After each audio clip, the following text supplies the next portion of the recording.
This conference will now be recorded. So, a very good evening, Mr. David Shilson. This is a welcome you to the conference call from Richwoods and Frisco community. So, sir, how are you doing today? I'm great, Sri, and thank you for inviting me and giving me the opportunity to speak to you all this evening. Hopefully, I'm able to pass along some good information, and hopefully, I can answer whatever questions you might have. Sure. Thank you so much, Mr. David. So this isn't the first time that you are joining our events. It's been more than 5 events, I think. Whenever we called you, you've been courteously, you were coming to them and attending all the events. Thank you so much for that. And we are very indebted to you for your kind gesture to join this call today, which is an invitation from Richwoods as well Frisco folks. I hope the residents of Richwoods would have clear understanding of COVID-19 situation after this call is done. So before I start the call, Mr. David, I have a live situation that happened recently last week. So thing is, there was in a friend's house, there was a knock on the door, Panther Creek on El Dorado. The door was knocked around midnight, 1 o'clock. This is the third door knock in their community, it seems. Looks like. He called 911, and within 7 or 8 minutes, cops were at his home. And they searched the surroundings and were vigilant all the night, and they handled the situation very well. So I think Frisco PD handled the COVID-19 situation too very well. That we want to hear from you today. So now we want to go ahead with the Q&A session. And Richwood residents do have very valuable questions for you today. I'll start with the first question. Cops being the frontline warrior, what precaution are you taking to protect yourself from getting infected? Well, great, and thank you again, and I appreciate the feedback that you just gave on the other situation that you mentioned. But so yeah, we are taking a number of precautions to help preserve the safety of our officers and our firefighters during this time. The first line of defense that we have is our dispatchers, and so really for every medical emergency call and every call that there's believed to be COVID-19 patient or possible COVID-19 illness, our dispatchers they're asking a number of screening questions. Obviously, they can't ask those screening questions on every police call, but they are asking them on many of the police calls that we go on, just to help keep our officers safe before they even get there. And same with the firefighters. So those screening calls and that information that they are able to get in advance of us even getting to the scene is a tremendous line of defense. And then secondly, the other thing that we're doing is, we've outfitted all of our police officers with personal protective equipment. They have gloves, they have masks. We've even provided them with masks for off-duty if they want to wear those off-duty. And so that helps keep them healthy, both on and off the job, and risk. It lowers their risk of exposure to COVID-19. The other thing we're doing is we're doing a lot of attempts to try and keep spaced out to maximize our social distancing, and so we're making sure that there's not situations where we have a lot of officers in a room together. So they're doing a lot of virtual meetings like this to pass along and share information. We're taking some reports over the phone from people. Those situations where we might not need to come to someone's house, we can get the information over the phone. We'll do that. And then we're also talking with people a lot more outside to try and minimize the risk of exposure that way as well. So a lot of different steps. Those are just a few of the main things that we're doing to keep our officers safe. But we obviously know that COVID-19 can spread quickly, and sometimes people have symptoms and sometimes people don't. And so we're just trying to ensure that there's not a situation where, you know, we have one person here in this building gets COVID-19 and then obviously have to quarantine a lot of officers because, you know, we didn't spread everybody out and take precautions. So so thus far, those precautions are serving us very well, and our department has been spared, and we hope it continues that way. Yeah, thank you, Mr. Shilson. And the next question is, what are the specific laws that we should be aware of during these pandemic times? Okay, great question. So there's 3 sources of information that I'm going to direct everybody to as it pertains to the laws, because the laws have been changing related to COVID-19 and related to the orders that are being issued. They're changing quite frequently, and that can lead to a lot of confusion as to what's open, what's not open, what you are or not allowed to do. And so what I want to convey to everybody is the best place to get the most current information is the City of Frisco has a webpage with a coronavirus information link. And so I'm going to hold this up because this is the most recent, and you can get this on the website. They update this regularly, but it basically talks about the things that are open and what you're allowed to do, what you're not allowed to do. It also has frequently asked questions on there. So there's a lot of real common questions that people have, and that is right off of the City of Frisco website, and they have a tab for coronavirus information. It provides you with daily updates for, you know, the latest on all of the laws. And so in addition to that, there's information on the latest updates on cases of COVID-19 within Frisco. So you can kind of see the trends that we're going through as a city related to COVID-19. So that's really the best place to get a lot of local information on the latest laws and the latest answers to questions about what is open and what is not. So it gives you a lot of good information. The next thing I'll share with you is the governor announced the Open Texas strategy, and this is a 64-page document that's available online as well, and it provides you with a lot of information on the legal things, what's allowed to be open and what is not, what the governor's order states. And so that provides a lot of good information at the state level as well. And so that you'll see the same stuff within the Frisco webpage as you'll see in that document, but that Open Texas guide really gives you an idea of statewide what is going on. And then the last thing I'll share with you is from a federal level, this is Opening America Up Again document, and this was put out by the federal government with the Centers for Disease Control, and this talks about the phases of what the country will go through to open back up from the federal level. So those are the best places to get information related to not only the laws, but like I said, answers to questions that you might have. And then, you know, it'll tell you what's open and what's not open. And then, you know, all 3 levels of government, you know, local, state, and federal. Yeah. Oh. So anyone have a question? I have a couple of questions more, but if you want to go ahead, please unmute yourself. So Chief, first of all, this is Ram Maji, and thank you so much for all the service. Ram, can you unmute yourself again? Yeah, okay, go ahead. Yeah, sure.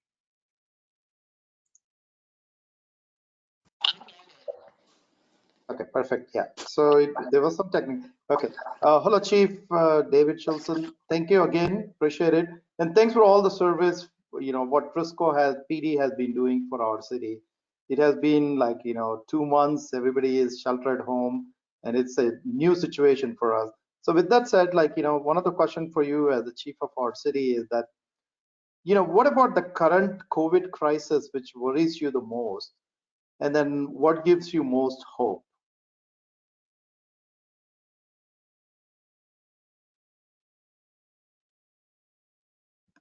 Okay. Somehow I got muted, sorry. So I think what concerns me the most currently about the COVID crisis is we're getting a lot of information from the Federal Bureau of Investigation about scams and different fraud schemes that are going on related to COVID. I think people are really wanting, the second part of your question was about hope. I think people are really wanting to be hopeful that this will be over sooner rather than later. And so there's a lot of scam artists and a lot of criminals out there that want to take advantage of that.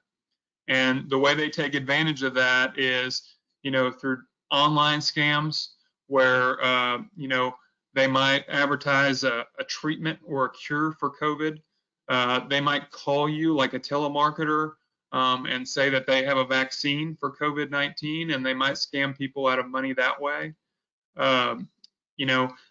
Email scams, a lot of different types of scams that are out there, and they're using COVID-19 to really take advantage of people. And they're aiming a lot of those scams at the elderly, unfortunately. And so I think that's probably my biggest concern right now is, all the fraud and all the scams and all the cybersecurity issues that may come with criminals trying to capitalize on the COVID-19 situation. The federal government is concerned enough that they have, the FBI has a website that I would encourage you, if you feel like, you've been the target of a scam related to, whether it's online, whether it's a telemarketer, that you can go to www.ic3.gov, and that is a link to the FBI, and you can submit a complaint right to the FBI related to any kinds of these online scams. So that's probably one of my biggest concerns right now, because sometimes people get scammed out of thousands and thousands of dollars. They might have their identity stolen. And so certainly something that I see that the FBI sees as a possible trend that is going to continue to increase as long as this situation goes on.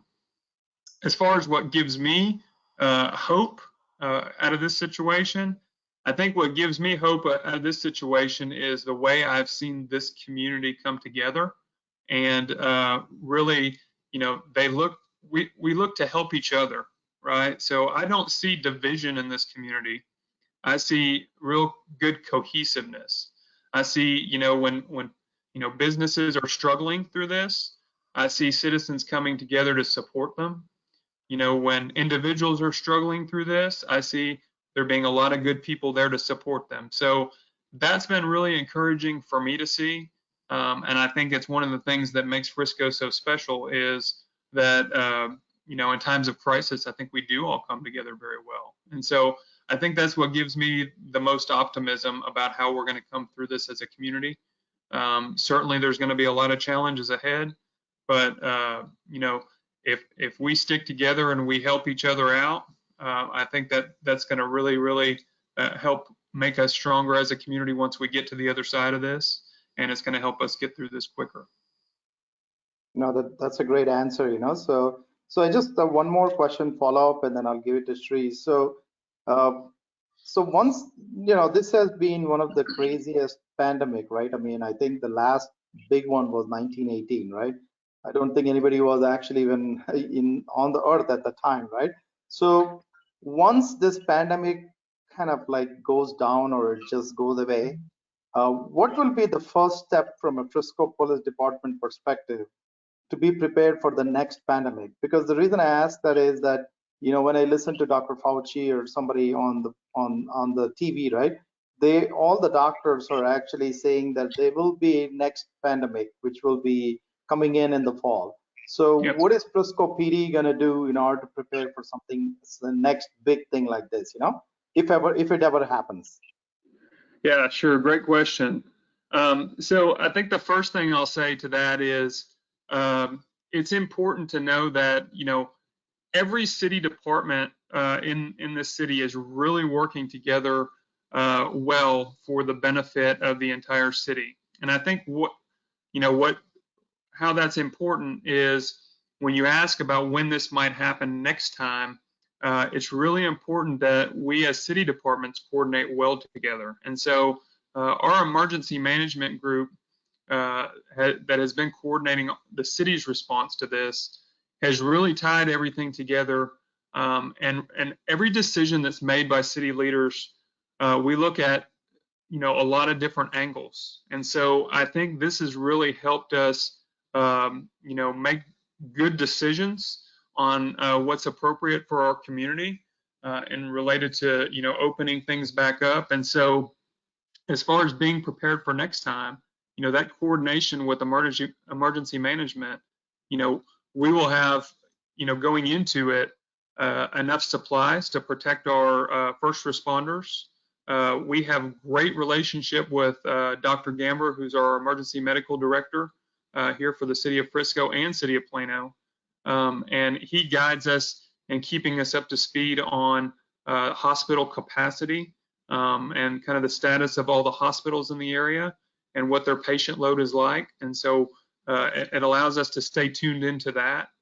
And then, in order to reopen things, we have to see what the trends are related to, our COVID-19 cases. And so if you visit that coronavirus information page off of the city website, we're actually tracking that both because Frisco's in 2 counties. You're seeing the information broken down by each county and then collectively as a city. So you can kind of see what our active cases looks like, our recoveries look like, and kind of how we're trending. And those are the things that we utilize to make decisions on how we're going to move forward. And so I think having those things in place helps better prepare us for next time. We talked about, before the call began, did we have, what was our staffing like out there on patrol? And, we were able to utilize our school resource officers since schools were closed, and it allowed us to put an additional 30 officers on the street, overnight. We came up with a schedule for them. We looked at our busiest call times, and we reallocated them to help out with patrol. We were able to do that overnight. And so that added, all those additional officers on the street, which, helped us maintain the safety of the community. It actually increased our patrol presence out there. And so, we think that coordinating together with our emergency management and all of the other city departments, and what we've been able to do as we move through this, and the relationship that we have with our medical community helps definitely better prepare us for if and when this ever happens again. Hopefully it doesn't happen again, but we do have to be prepared. I agree. Hey, I would love to throw one question, Shri, if you give me a chance. Hey, hi, David. Thank you so much for you and thank you so much to you and your department things that you have been doing.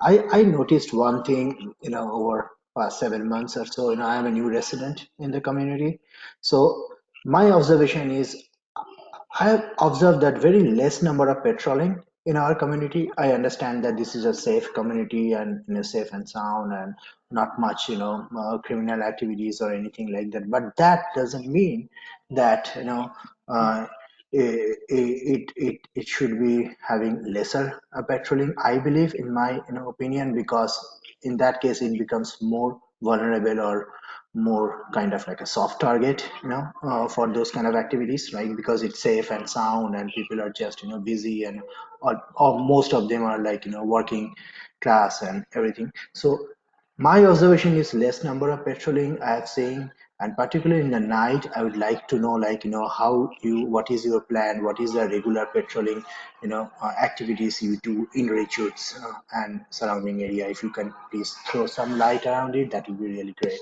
to know. Sure. Yeah. So I guess what I would say to that is, I think when you look at our staffing from the standpoint of our population size, I think we're doing as good or better than most cities in the area. And then, the other thing that I always point to is that we're always tracking is our crime statistics and our response times. So our response times for our highest priority calls, the response times are under 5 minutes, which for a city our size is almost unheard of. It's really, really good. And so if you look at response times for cities our size or the cities around us, what you're going to find is our response times are at the top of the list. So definitely when people call us, we need to be there. And so even if you might not see us out and about, we're there and we get there quickly. And even on our priority 2 calls, which are our lower priority calls, our response times are, usually about 5.5 to 6 minutes. So those are things that you won't get in other cities. And so I think I think that we do a good job of making sure that we're positioned appropriately. We just redrew the district boundaries for our city in response to kind of how our city has been growing. We always have to readjust and reposition our resources. And so we do that with response times in mind and being proactive in trying to keep crime statistics down. If you look at our crime numbers, what you're going to find is we're one of the safest cities in America, and we intend to keep it that way. That's one of the things that when I took over as chief, it's easy for me to say, oh, we're one of the safest cities in America, we're good, we don't need to change anything. Well, that couldn't be further from the truth. We have to continue to look ahead and try and plan accordingly to stay one of the safest cities in America. And so, and we do that in a lot of different ways. It's not just patrol, it's in our schools. You'll see that, I mentioned the school resource officers. We have more school resource officers in our schools than most any other city in Texas. And so we intend to keep it that way because we have a great partner with our school district and it makes our schools safer. We have a lot of different venues here. We're constantly looking at threats to those venues and how we can prevent those things. And so we do try and be very forward thinking in terms of preventing bad things from happening. And I think that is one of the reasons why we continue to have good response times and low crime statistics. And we monitor those crime statistics monthly. And sometimes if we see a spike in something over the course of a week, we'll respond to that pretty quickly. So all that to say, if you don't see a lot of police officers as you're out driving around, it doesn't mean that they're not out there, and it doesn't mean that we're not being proactive in keeping our city safe. Gotcha. Thank you. Anyone else have a question? Yes, I have one. Thanks, Chief Shilson, for all that you guys are doing for the community. I know you mentioned earlier that you guys are providing a mask not only for the officers but also the family. I've been helping with the medical community, right, to have a cloth mask that can be washed and reused. Do you guys have enough supply of it for your families at this point? Yes, as far as I know, we're doing really good on supplies. That's one of the things that we just put in for a grant to buy even more. We're working on getting approved for a $38,000 grant to buy even more supplies, and then the fire department, whenever our supplies start to run low, the fire department has loaned us supplies as well, and they're doing really good on supplies. So it's been really great. And, one of the things I mentioned earlier is how supportive this community is. And that's what gives me hope.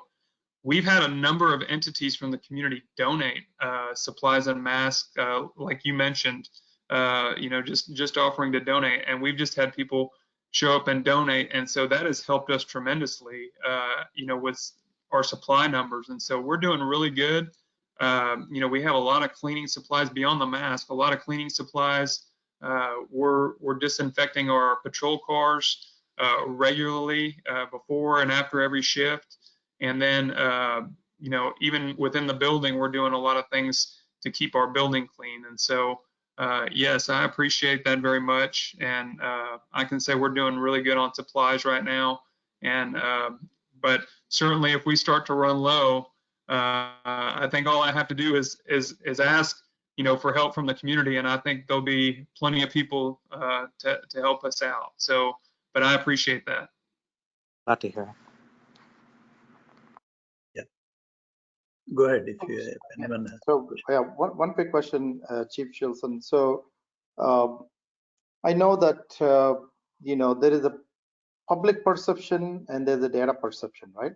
So what I'm seeing, or what we are seeing right now, is that Texas is open for business. Okay, so now half of them are like, okay, let's go out, no masks, just let's go and let's support the community, let's support the businesses, which is perfect, right? So but also another level of it is that protecting others, like when you go out, protecting others. So what is your take from Frisco Police Department perspective? Should we continue to wear face masks when we go out, because the state is open, so we are going to go to the restaurants and everything? So what's your take on the masks and the protective gear, especially for the citizens who are going to the restaurants? Right. So what I'll say is, Texas is really partially opened at this point. So they have opened a lot of the businesses for a lower occupancy. And all those recommendations come from the CDC guidelines. And what did it take to get Texas partially open? And so I think the best answer to your question is it's really following what those guidelines say. We are not requiring that citizens wear masks as they're out in public, but the CDC does recommend it. And if you are at risk, it recommends that you still take precautions and maybe stay home a little longer.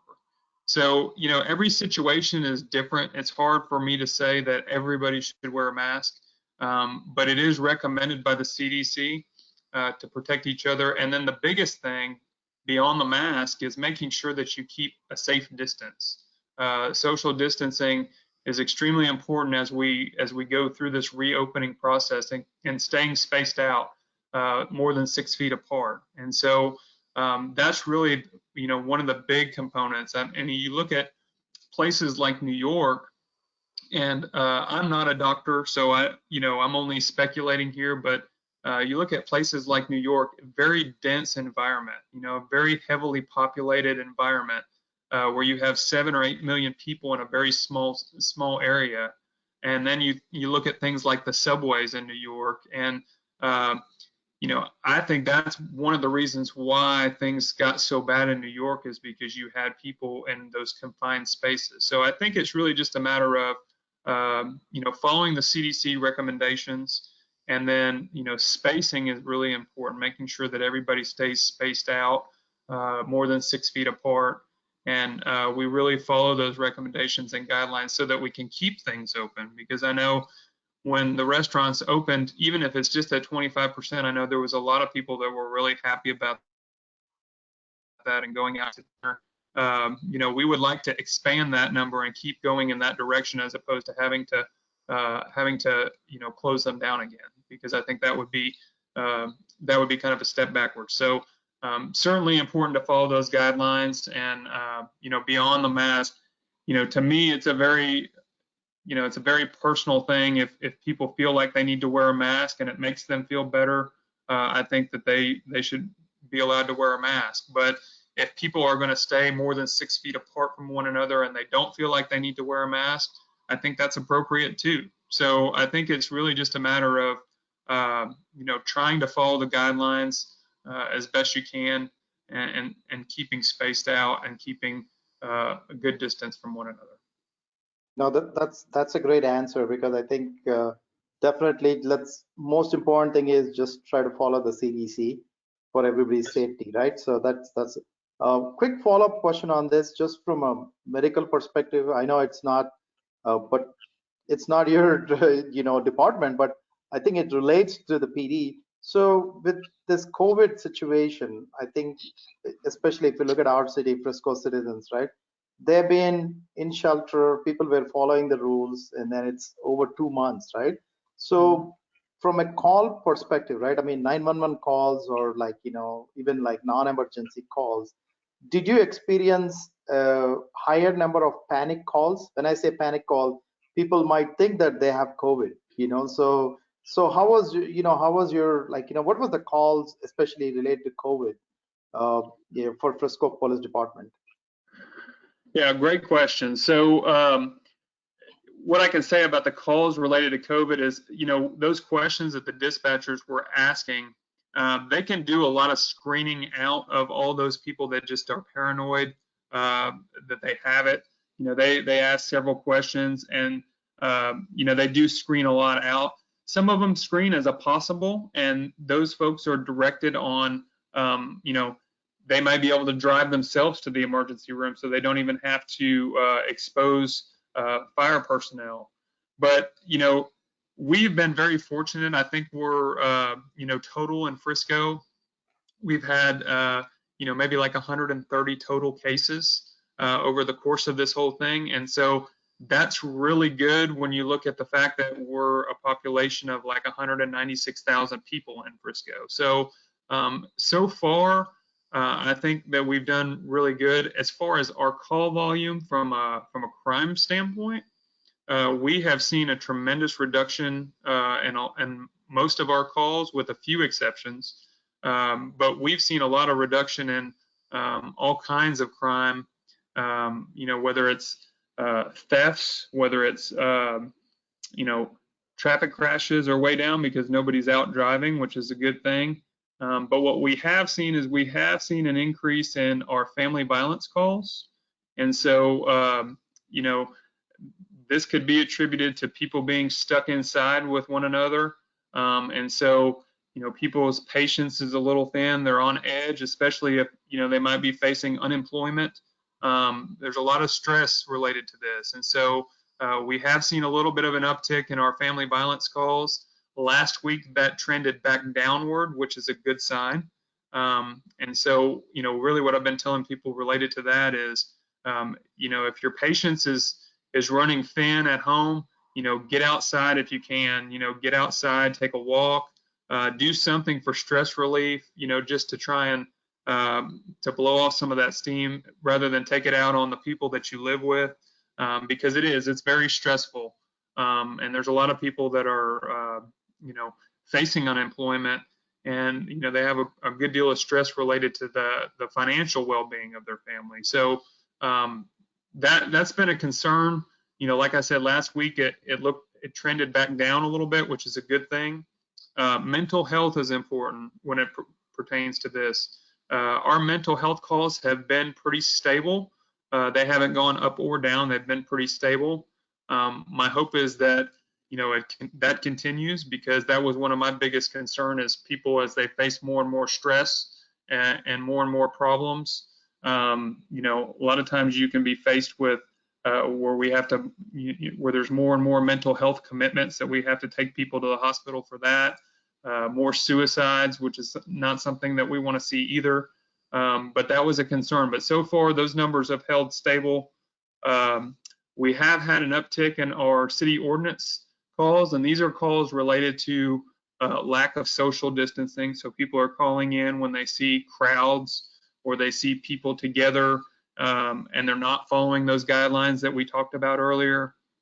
And so they're calling us because they're concerned about that, and they don't feel like, these other people are doing what they should be to try and stop the spread of COVID-19, and they're not following the guidelines. So we've had a lot of those calls, and I would anticipate those calls going up as we reopen, because this is a learning experience for all of us. We're all trying to change how we live to some degree. And so, we have approached these calls where we just, we try and educate people, and we try and tell them, hey, this is why it's important to stay spaced out, and this is why it's important to, to practice those social distancing measures, because, it could be catastrophic if, you had a big group of people and one person had it. It could change everything in Frisco. We have several senior living communities here.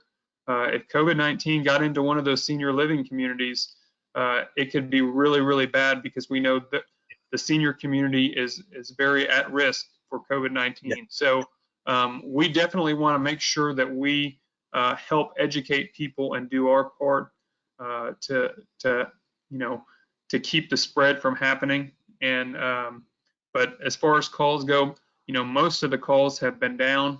I hope that it stays that way as we begin to, reopen back up. But the good thing is most of the calls are down, and hopefully the family violence calls continue to go down as well.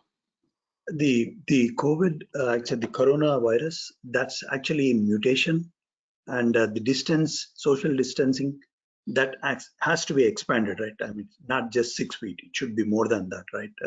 Yeah, 6 feet is the minimum that they suggest, but I think the CDC says 6 to 10 feet. So 10 feet is probably better than 6 feet. Mm-hmm. And one more question: can we drive to other cities if some friend is really critical or in help?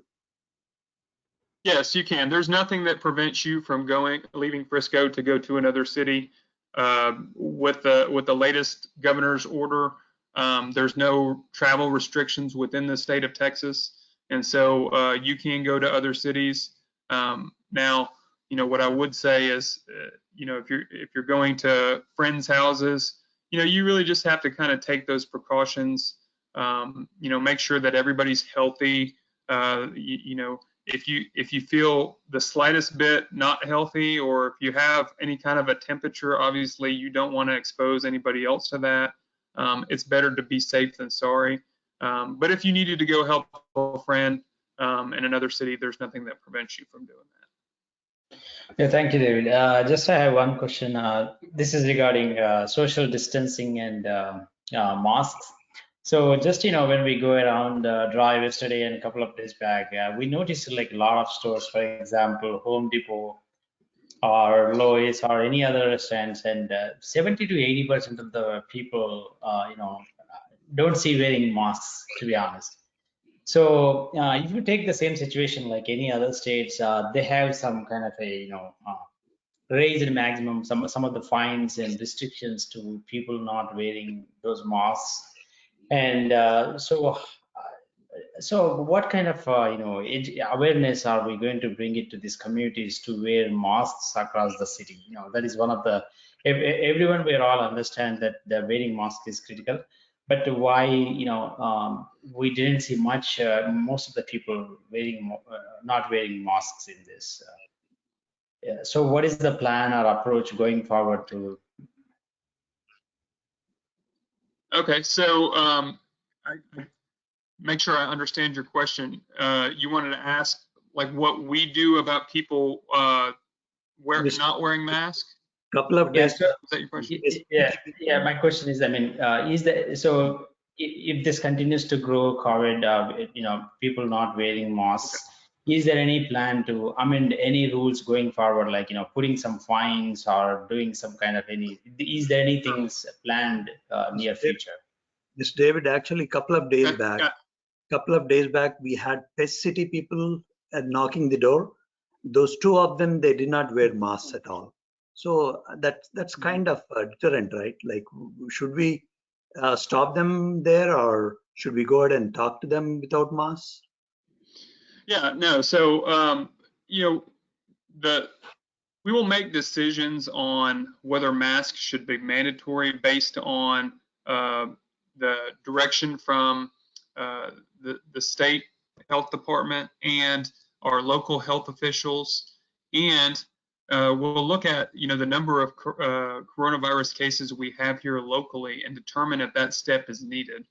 Right now, like I said, even though the CDC recommends masks, it's not a requirement. Even the federal government doesn't require that masks be worn by anyone. And so I think it's just one of those things we'll have to see if our local officials believe that that's a step that's necessary to help slow or stop the spread, then that'll be a decision that they have to make. But right now, there's no law or requirement for anybody to wear masks. So from a police perspective, we don't have a law to enforce to make sure that everybody is wearing masks. So I think it's kind of a wait and see if that step is needed. And we'll make that decision based on the data that becomes available to us here locally. If you lived in New York, it's probably more advisable that you wear a mask because of how condensed it is. But in Frisco, Texas, we have more land in Frisco, Texas than they do in Manhattan. So we're able to space out and we don't have as many people. And so, every situation is a little bit different. But we'll just have to see what the data shows and whether that decision is going to be something that, we have to make it mandatory for people to wear masks. I know some cities have done that, but Frisco has not. Gotcha. And and one more last question I have is, so just, we are hearing some conversations from, in the different discussions, because it's, on social, it's putting a lot of economy in crisis, right? So no jobs, and a lot of people lost their jobs, and so, people are living in reduced space, and, some, so we are hearing that, if this continues to go, there is a potential to grow like a gun violence. Some of the people are saying, hey, people are buying, the guns purchase ratio is going up compared to last month. I mean, this is all, I don't have any proof, but these are the conversations I'm hearing from different people. Is that something we should consider, really worried, or what's your thought on that?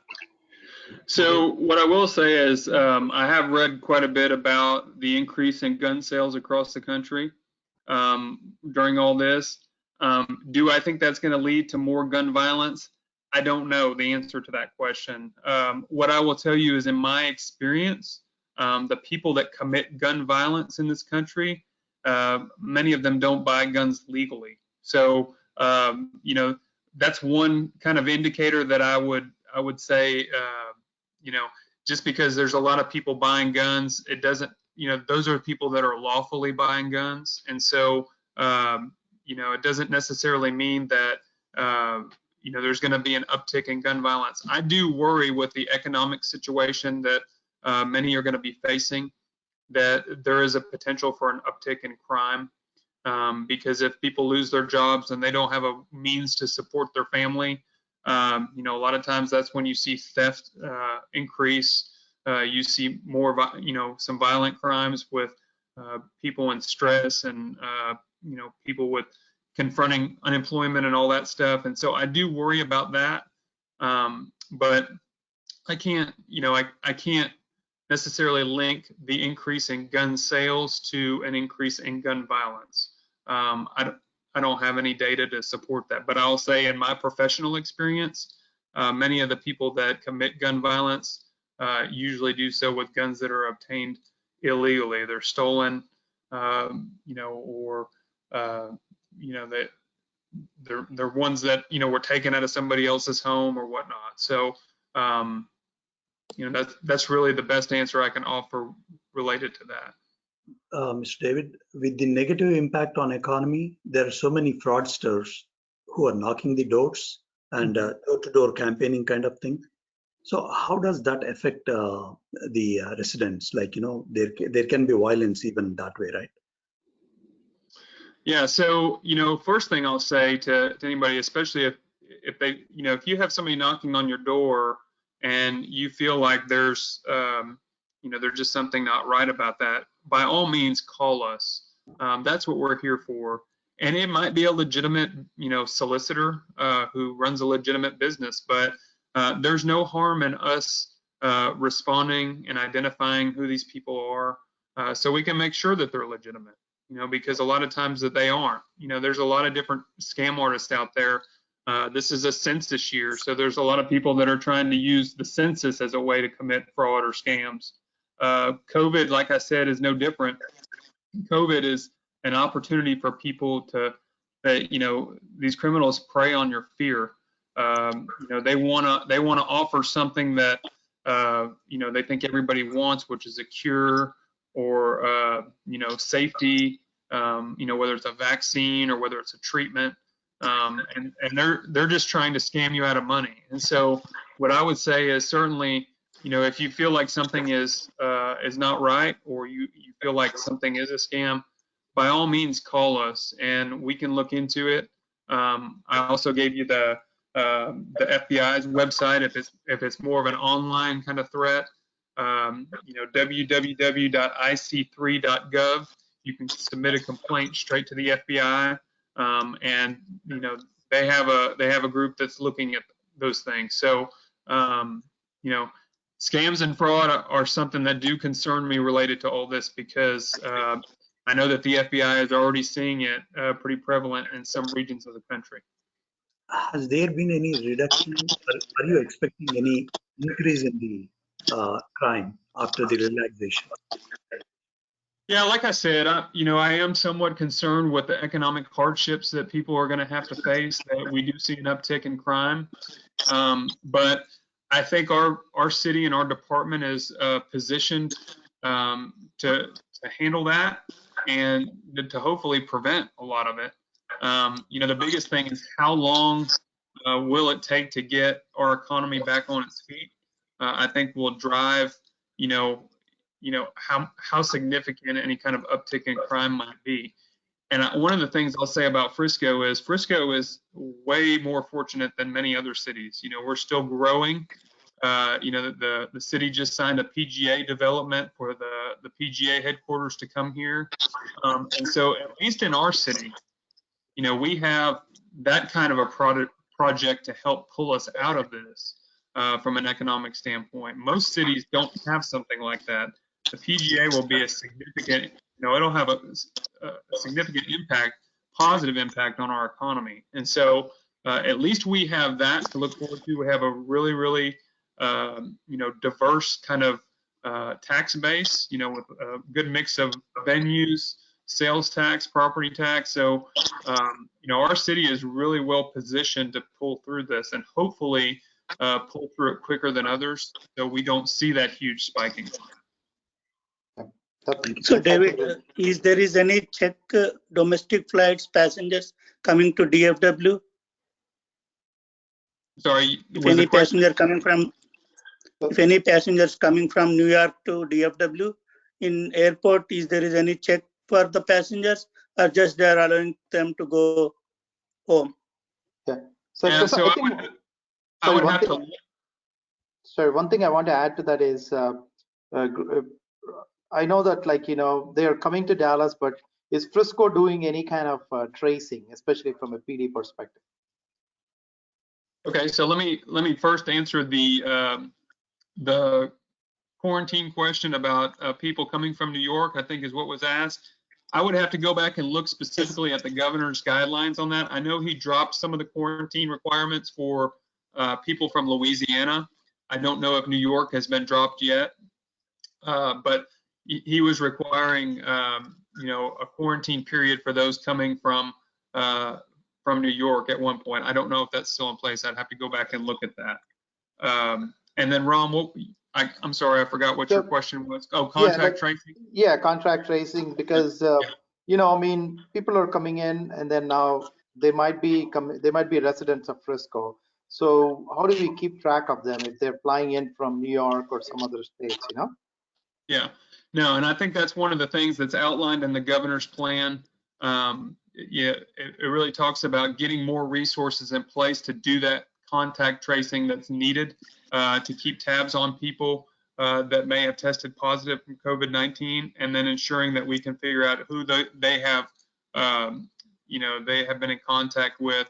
And that's one of the things that the state and the federal government are both trying to put those resources in place. I know our county health officials have had some sources and some success doing that as well. But that's really part of a bigger plan. The contact tracing is part of a bigger plan from the state and federal government. And that's one of the things that will be required for our state to open up further. It's going to be those resources being in place to do that contact tracing that you described. You know, it's adequate testing, it's hospital capacity, and it's that contact tracing that we're going to need to be in place before we can open things back further. And one more question. So when I was talking to airport, international flights are going to open in July. So is there any plan if any flights coming from China or other countries, there is a check-in airport? Yeah, so I don't know what the plans going forward will be on travel restrictions internationally. I do know that there's still international flights going to Mexico right now. I think there's a quarantine period associated with those, but I don't know what the plan is for those restrictions. I would imagine it would depend on what our State Department knows about those other countries. So if there's still an outbreak going on in those other countries, I would imagine that our State Department will probably put some travel restrictions with those types of countries, but they may also be able to loosen restrictions if there's no significant threat or outbreak going on at the time. So it's really one of those. That's a federal decision. And so we'll just have to wait and see what the federal government decides on travel restrictions with certain countries. Thank you. Any other question, buddy? Yeah, one, I think I know that we're wrapping up quickly. So, Chief Shilson, I am part of the block captain group right here in Coet and El Dorado. So what can the Frisco citizens and then what can the block captains do? Because one is during the COVID time, and then aftermath of COVID is always critical. So what is the message you're sending it to block captains so that way we can also contribute and we can help out with the city? So I guess the best thing for me to pass on to the block captains and the community is really just continue to stick together. Look for those opportunities to help each other out. Continue following the guidelines that are laid out by the city and the CDC and the state government. Continue to adhere to those recommendations, and then, like I said, continue to support each other, because that's really how we're going to get through this, is continuing to look out for one another and support each other, and not turn on one another, because the last thing we want is to let our stress and our frustration and take it out on our neighbors.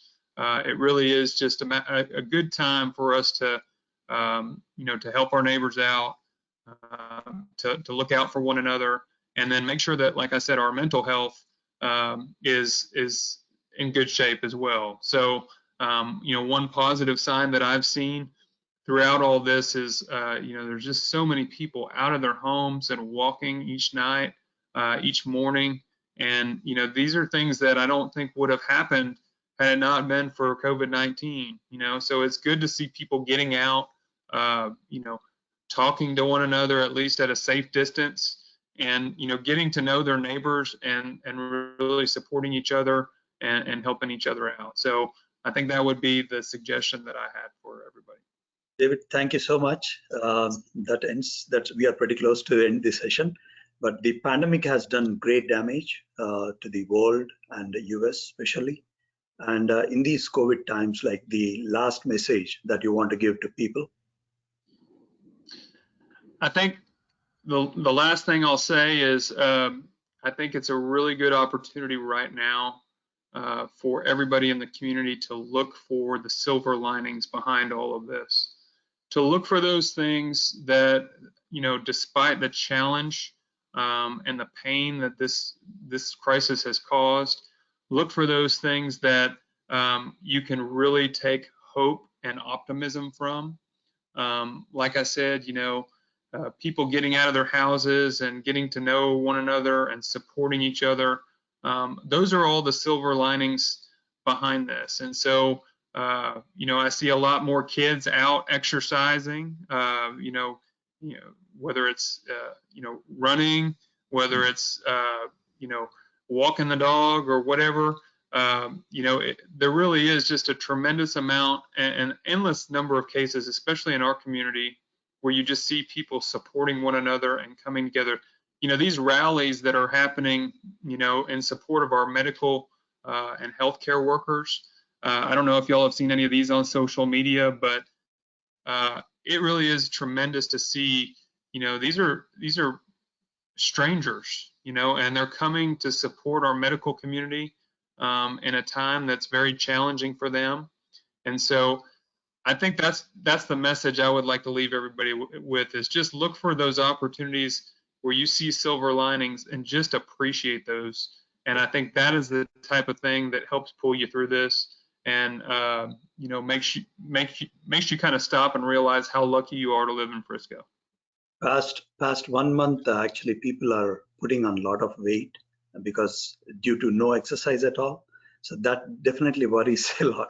That's right. Yeah. Thank you so much, David. Thank you. Thank you. Mr. Thanks, David, Chief. Thanks for all your time. Appreciate it. Oh, Thank you, Ram. thank you. Thank you, Sri. Thank you. Thank you, David. Bye. Mr. David, thank you so much for joining. Richwood is definitely obliged for your call. And we'll get back to you again sometime after the COVID-19 is done. Thank you, David. Great. Thank you, Sri.